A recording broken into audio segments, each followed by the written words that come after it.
Hello, lovely internet people. So we are somewhere in the north of Madrid, and we're gonna go to the center. So I might as well show you the route as we're gonna pass through some nice neighborhoods, and we're gonna see a lot of stuff. As you can see, it's been raining. While you enjoy the ride, I would like to talk about something a bit peculiar and maybe controversial for some reason, and that is translation. Not any kind of translation, but as you might know or you might not know, and I'm going to tell you now, in Spain everything is dubbed. In the sense of they are professional voice actors. They usually use the same actor corresponding to the original voice. Meaning, for example, Arnold Schwarzenegger is always going to have the same actor dubbing him throughout his whole career. Obviously, he's not going to sound anything like Arnold, but for people in Spain, well, that voice will correspond to Arnold. The controversial part is because that leads to people not really learning other languages, because, well, when everything is dubbed, you don't make an effort to understand what what they're saying. Whereas if it's just subtitled, you're still gonna hear the original voice and you're gonna hear how the original language sounds. But that is not exactly what I want to talk about. I just wanted to paint a picture of the fact that they translate everything. And when I say everything, I do mean everything. You see, I was under the impression that names are not to be translated, and because it's an identifier. So if you're called, in this example, we're going to go for William. If you're called William, then you're called William. In your government issued ID, your name is William. If you're coming to Spain,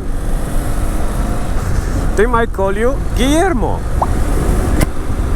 So my question or my debate in this matter with some people in Spain is why?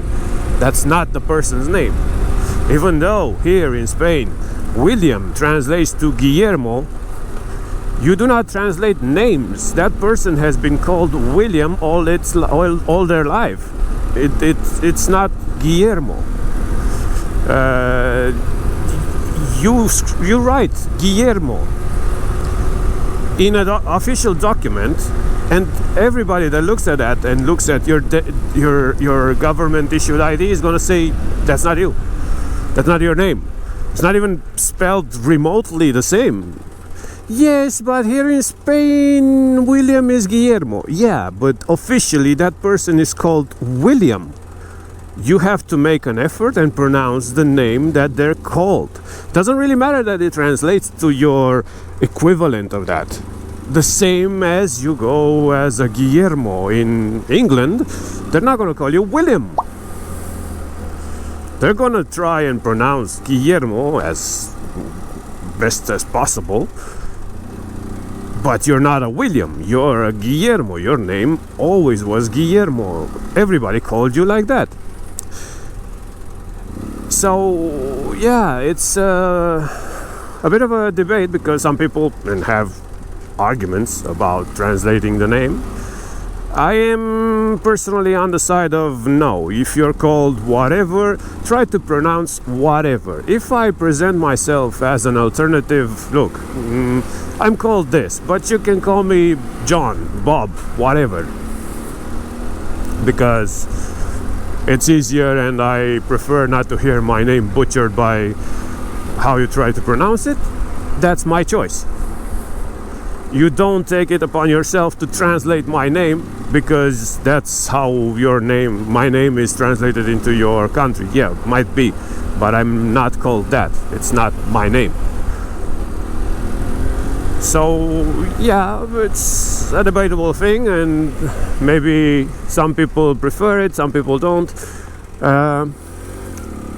As long as we're in Plaza Castilla, this is a sculpture by Calatrava.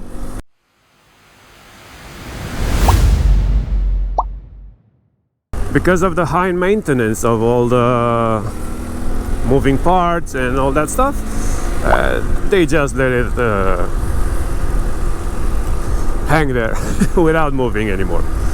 That was Plaza Castilla.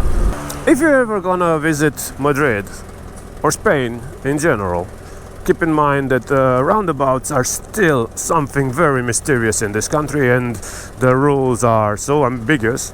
I'm joking, the rules are very clear, but the people have a problem understanding them. And just take it easy, be calm and all that stuff.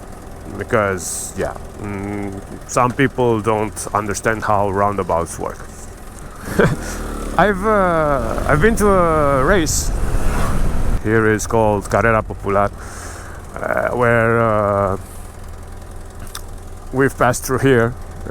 Traffic was closed and everything like that. It's actually a nice race because it's 90% downhill. So many people go to improve their 10K timing. It's a 10K race.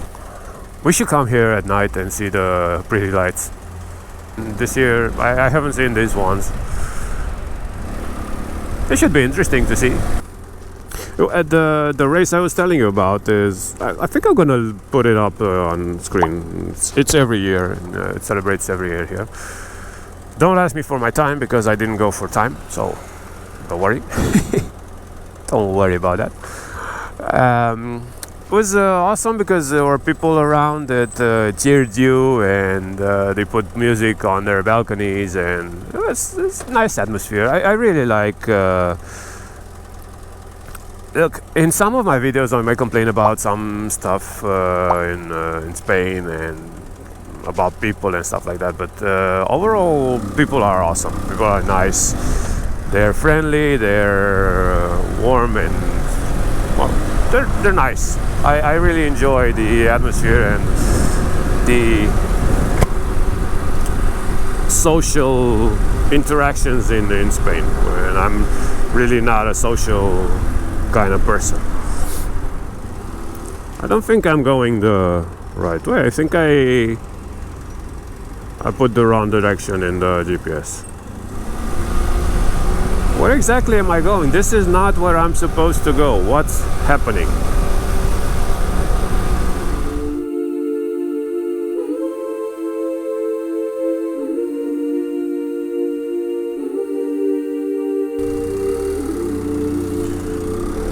Okay, so I was going the wrong way. I put the wrong address in the GPS, so we made a bit of a detour. No biggie.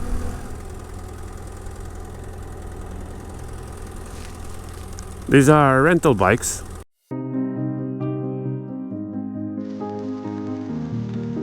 They're all around Madrid. They're electric rental bikes. They're not. They got bases, so that means people don't abandon them whatever. Because unless you return it to a base, it's gonna keep charging you. So it's not really worth abandoning them in whatever place. To our right is Casa de Campo. It's a big park. It's like a forest. It's pretty nice if you want to take a stroll with a bike. It's actually got an amusement park inside. It's big. It's really big. And we're gonna go there. See the little towers? I don't know if this one is well oriented. As you see the skyline, there are some 4 towers. Well, we're gonna go a bit to the right of that.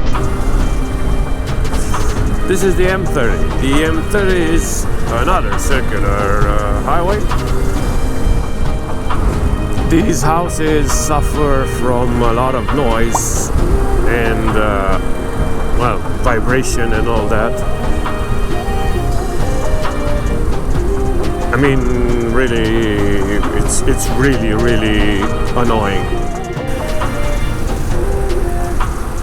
To the left is the Manzanares River, which we're gonna see in a few, I don't know, seconds or minutes, depending on how long this light lasts.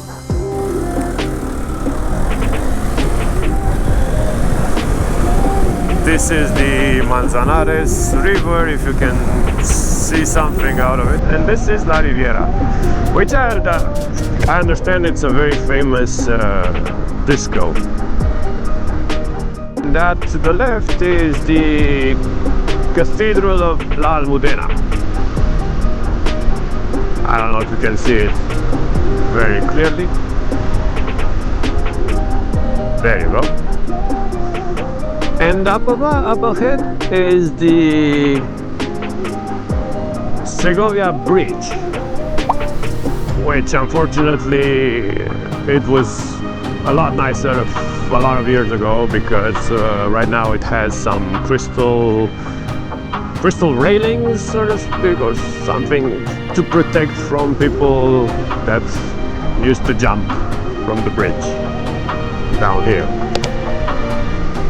I'm not complaining, it's a nice bridge.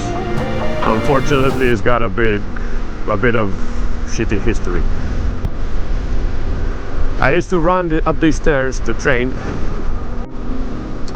You see, a long time ago, a few years ago, I used to work at a firm that had their offices around here, when you could come by car, and had the privilege of searching for a parking spot around here.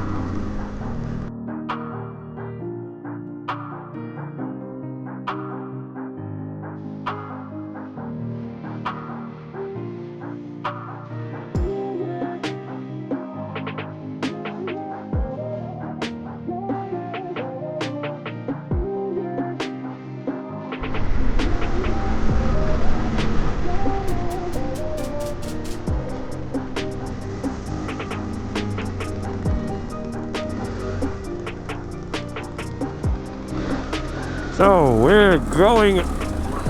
Hey.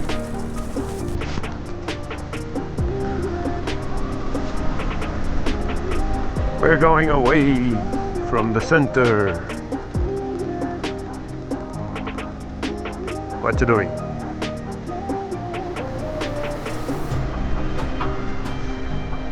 This is Calle Mayor, major street. Not as it is a major street, it's called the major street with lots of people.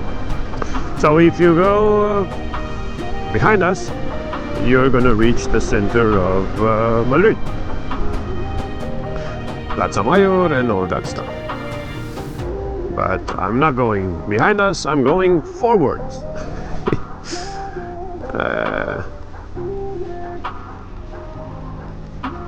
This is a nice place to visit, see on foot. Not really a nice place to be stuck in traffic. And this is the Catedral de la Almudena, and that is the Royal Palace, and we're going below it. There's always lots of people here. Flats here are usually really big, like more than 100 and something meters. It's seen as a pretty expensive area. It's really in the center of Madrid, and it's right next to a pretty nice park. I mean, it's a nice area, yeah. But if you don't have a parking spot, oh my God, you're gonna have a problem parking in this area at any time of the day. See, there are some places in Madrid where it's difficult to park during the day because there's offices or stuff like that. But after that, you can park. Well, this doesn't have the benefit of that situation. while people do come here to work and all that, it's pretty difficult to park any time of the day. I like the neighborhoods that have old buildings. Yeah, start in a second. See, where it says Teleférico, that's the cable car that takes you to Casa de Campo. I only used it once. The on-foot race that's always downhill, well, this was the last 2 kilometers of it. As you can see, everything is downhill here.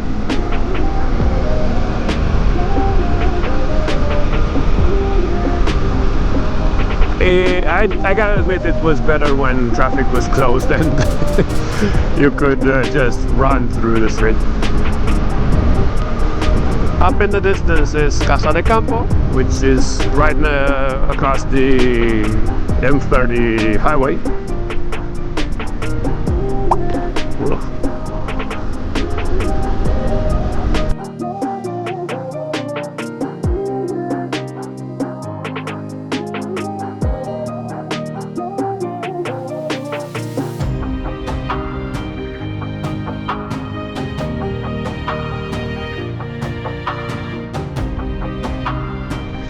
So the on-foot race went to the left and it finished about half a kilometer that way in Avenida de Valladolid.